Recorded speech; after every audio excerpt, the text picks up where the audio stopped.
Hey folks, this is Jake Davis with some old school wrestling for you today. This kind of makes a full calendar year that I've been doing this. My first one was in June of 1996. June of last year, I covered King of the Ring of '96. And since then, I've also done, I covered one feud for my old school wrestling gimmick. Jericho versus The Rock. I thought it was just a brilliantly done feud. I don't know if I'm going to keep doing these after this. But I don't know. We'll see how I feel next month. We got nothing going on. Anyhow. I've done a lot of different kind of shows. Of course, I've over the last few years having this channel, I've covered lots of WWE and AEW pay-per-views, NXT, of course, obviously. And in these old schools, I've covered a lot of the old school WWE both post WWE and, of course, classic WWF Attitude Era stuff. Covered some classic WCW, some ECW, some TNA. And I really had no idea what I wanted to do with May. It's not really a particular month in wrestling history that screams out any significant major kayfabe history. Like I said, the only thing I could think of that happened historically this month in the history of pro wrestling, major history at least, is WWE losing their lawsuit with the World Wildlife Fund in 2002 to become the WWE. They can't go be WWF anymore. It was actually kind of funny, to be honest with you. So for May, I said, fuck it. I want to do a completely kind of experience for the show I haven't covered before. And that was one of the WWE UK exclusive shows. Now, like between 98 to 2003, WWE did about 2 of these a year. And they were, glorified house shows, but they were booked and promoted as major pay-per-views exclusive for I believe Sky Sports or the Sky Network, where they call it over there in the UK, over there in jolly old England. And the truth is, these were like all really good shows. Yeah, sure, glorified house shows, but hell, they're better than most Monday Night Raws we get these days. And I've always enjoyed these shows, anyone I've ever come across and got my hands on, so I decided to go back and look at one of these. And I decided to go with the year 2000. In WWF Insurrextion 2000, held on May 6th in the Earl's Court Exhibition Center. 17,000 people sold out the arena. And the reason I also wanted to go with the year 2000, because it's probably genuinely considered by most fans as WWE, one of WWE's best years. As far as, everyone was over. All the pay-per-views were really kind of great, except WrestleMania. And it was just a really, really successful year. By the end of 2000, by April of 2001, both WCW and ECW were out of business. So yeah, WWF was doing something right at this time. There's no way of getting around it. So yeah, there were 10 pay-per-views this night. 10 matches on this pay-per-view, and it was literally just 6 days after their last pay-per-view in the States, Backlash. So there's lots of fallout from that. So let's just get into it then. After all that, me just talking forever. The opening match is Too Cool, Grandmaster Setsi and Sky Johati taking on the Radicals, Perry Saturn and Dean Malenko, who is the light heavyweight champion at the time. This is kind of, like I said, fallout from Backlash. These guys had a bit of a sleeper hit at the pay-per-view, and between Dino and Scotty. And this is actually a pretty good match. The crowd is 100% behind Too Cool in this match, and Malenko and Saturn are always terrific to have a good match with anybody. The baby faces get the upset win when I think Saturn needs the pinfall. Up next, Vince McMahon comes out. It's great. And he just kind of does one of these great on the stage promos, pretty much talking about everything that's happened at the pay-per-view that in the last week. Kind of, Earl Hebner and Vince McMahon. Earl Hebner and Linda McMahon and Stone Cold Steve Austin are why The Rock, our champion, had nothing to do with anything he accomplished that night. And he gets booed to high heaven. And of course, the biggest boo he gets, one of the biggest boos the whole night, is when Vince says Stone Cold Steve Austin is not here tonight. Oh, they damn sure hate that announcement. Up next is Bull Buchanan taking on Kane with Paul Bearer in his corner. This is kind of just, it's a fancy squash. Bull Buchanan was a very athletic big man. He does a lot of big jumps and big kicks and does some impressive agility stuff. But yeah, it doesn't last long. It's it's Kane versus Bull Buchanan. He gets a choke slammed and it's over. Kane wins, obviously. Then we got the Road Dogg with Tori, the gorgeous Tori. I'll always forget about her. She's like kind of forgotten in the annals of pro wrestling compared to Tori Wilson. Taking on Bradshaw. And, I know Road Dogg was a big star during the Attitude Era. But considering the size of Bradshaw and everything, especially the power of hindsight, considering how important he'd be to the company during the whole Ruthless Aggression era, it's just shocking to see him as basically this big man jobber at this point. He barely gets any offense off against Road Dogg. And he's the face in the match. Road Dogg even pins him with that terrible pump handle slam of his. Which, hell, I can pretty much count on one hand the times I've seen the Road Dogg actually win with that awful finisher of his. There's a reason that Outlaws always won with... Billy Gunn always got the pinfall, because he had the good finisher, the famouser. Up next, oh boy. We have the Arm Wrestling Challenge. Jerry Lawler gets in the ring. By the way, Jerry and the King are... Jerry Lawler and Jerry the King Lawler and Jim Ross of the commentary team, which is always great to see those two together. Just a great combo. I don't care what you say. Most successful wrestling commentary team of all time. But this is the Cat with Mae Young in her corner taking on Terry with the Fabulous Moolah in her corner. And I always thought it was weird. Why during this brief feud between these girls, or well, it wasn't that brief actually, a few months. About 6 months or so. But I always wondered why it was Moolah who was with Terry and Mae with Cat, because Mae was the one that always wanted to flash her puppies and show off her body like Terry does. And Fabulous Moolah was the world champion and supposedly the real wrestler, like the Cat was pretending she was supposed to be, since she had at least been champion and had wrestled some matches, even though most of them were on fucking pudding. But yeah, this is a silly match. It was just basically each girl coming out just for the sake of looking sexy and getting cheered and being half naked. And Terry does lots of stretches and toe touches to warm up for the match, and Lawler acts like a pig. You know what? It's still better than anything Bayley's done since she's lost the fucking championship. So, spare me your pig shame. It was one of the highlights of the show. The crowd loved it because, get this, back in the day, people weren't ashamed of wanting to fuck women. The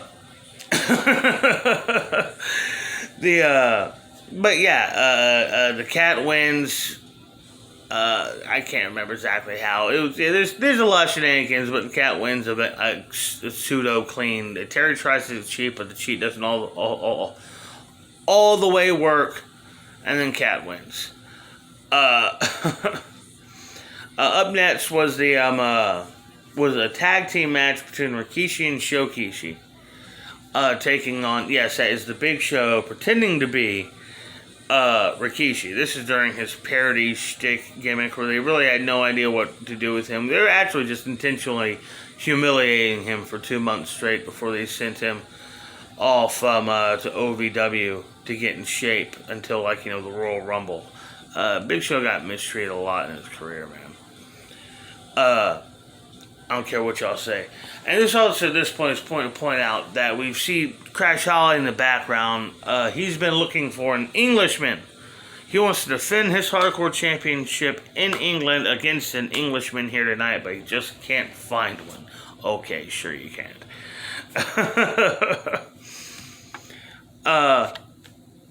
So yeah, this is, I don't know. I could care less about this match. This is probably the most who gives a shit match of the night. Crash Holly does commentary on it. Talks a lot of big shit. The Dudley Boys seem to be the crowd favorites. Edge and Christian were tag team champs at the time. Interfere and end up costing the Dudleys the match. Yeah, this match sucked. This really, really sucked. But Skool is direct. No, I'm sorry. Crash Holly's not out for this match. He's out. Damn it, he's out for the next match. The next match is Kurt Angle taking on Chris Benoit, and this was kind of uncomfortable match. We saw on the card, it's, hey, shit, man, look forward to seeing this. These guys always had great matches. But Benoit has clearly had his eyes split open from taking a chair shot on, like, SmackDown the week before or something. And, it's a blatant black eye. The man is clearly half blind. And he's still working this match anyway, so it's not a very good match. They work close, they work safe. No big risks, except Benoit still has to go for a fucking diving headbutt. Gee, I wonder if he ever ended up having any major issues from fucking brain trauma. Anyhow, Benoit Angle is. I just made myself sad now trying to be funny. Angle jabs him in the eye, hits an Olympic slam, which apparently doesn't even have a name yet at this point, and Angle pins him. Right after the match, the British Bulldog runs to the ring to attack Crash Holly. Crash Holly tries to do some Crash Holly shit, but it's the British Bulldog versus Crash Holly. Again, situation like earlier, Kane and Bull. It's kind of obvious who's going to win this match. Bull Buchanan British Bulldog beats the shit out of Crash Holly. The running stampede, not the fucking bullshit, stupid ass, lame ass freight train, goddamn doofus, running slam, power slam bullshit they call it. Whatever they call it, the power slam. On with Braun Strowman. Fuck Braun Strowman. That is Davey Boy Smith's running stampede. God damn it. That's the finisher. Excuse me. He hits that on him, pins him, and Davey Boy wins a hardcore title in front of his home crowd to a hell of a big pop. Now, our last three matches are all title matches and all pretty damn strong matches. First off, we got Edge and Christian defending the tag team titles against the Hardy Boys. No Lita. Big boo. What the fuck? Really wanted to see me some Lita, know what I'm saying? Trish isn't there either. What the hell? Let me sure we got Terry and the cat stretching. But this is attitude era. I expect like Roger Corman efficiency of pig level shit here. Every 15 to 30 minutes. We need a hot chick out here. So anyhow, yeah, the Hardy Boys and Edge and Christian, these guys always had a terrific chemistry, great legendary rivalry, star-crossed shit, It's real weird. At one point in the match, I think Matt hits a twist of fate, and there's, not even a pin attempt. He hits a twist of fate and just walks over and tags Jeff. It's like, well, this is his finisher. He's going to win world titles with that move, and it's a snapmare to him at this point. Eventually, Christian runs in with a steel chair. I think clubbers Matt. No, I think hits Jeff with it. And Edge and Christian retain the titles, but the Hardy Boys win the match by disqualification. Afterwards, the Dudley Boys instantly hit the ring, and there's a big, massive brawl. This was just a continuation of this incredible rivalry between these three teams. If you want to talk about these Dudley Boys, the Hardy Boys, and Edge and Christians were seemingly feuding non-stop for a full year. I mean, they took their breaks, Edge and Christian go have a month or two here, fighting with Too Cool. And Hardy Boys would fight with the Right to Censor or TNA or whatever. Dudley's same. But yeah, man, these guys, for a full year, they just were in each other's crosshairs. And it was just great storytelling, and it really never got dull. If you want to count from, like, the fall of the Brood to the brand extension, basically Edge and Christian going on their own and the introduction of the Hardy Boys shortly before the Dudley Boys come to the company, down to when the Hardy Boys and the Dudley Boys are broken up by the draft, months after Edge and Christian break up from jealousy. I mean, the whole overall arching storyline is like 3 fucking years between these 6 guys. And it's hell, you could do a whole fucking documentary series on that shit, tell you the truth, y'all. Hell, that might be something to go back and revisit. Just check out the pay-per-view matches between these 6 guys. That might be a fun thing to watch. Anyhow, semi-main event time. It is Chris Jericho, the Intercontinental Champion, versus Eddie Guerrero, the European Champion, with China in his corner. And the stipulation this is great, there is a coin toss before the match to decide which guy's defending his belt. I loved it. I loved that. That was great. These guys always had great chemistry. Something seemed to be a bit off here with this match. I think mainly because I think just too much of the stories, too much of the focus revolves around China interfering on the outside. These guys don't really need an outside source to kind of draw lead a narrative to have a great match. Eventually, China does cause the distraction. Eddie hits Jericho with the European title and retains the belt. It was a good match. It was a really good match. But my favorite match was the main event. Now, I forgot to mention earlier when McMahon was on the stage, he talked about the main event, which is a triple threat. The Rock defending against Triple H with Stephanie in his corner, and Shane McMahon.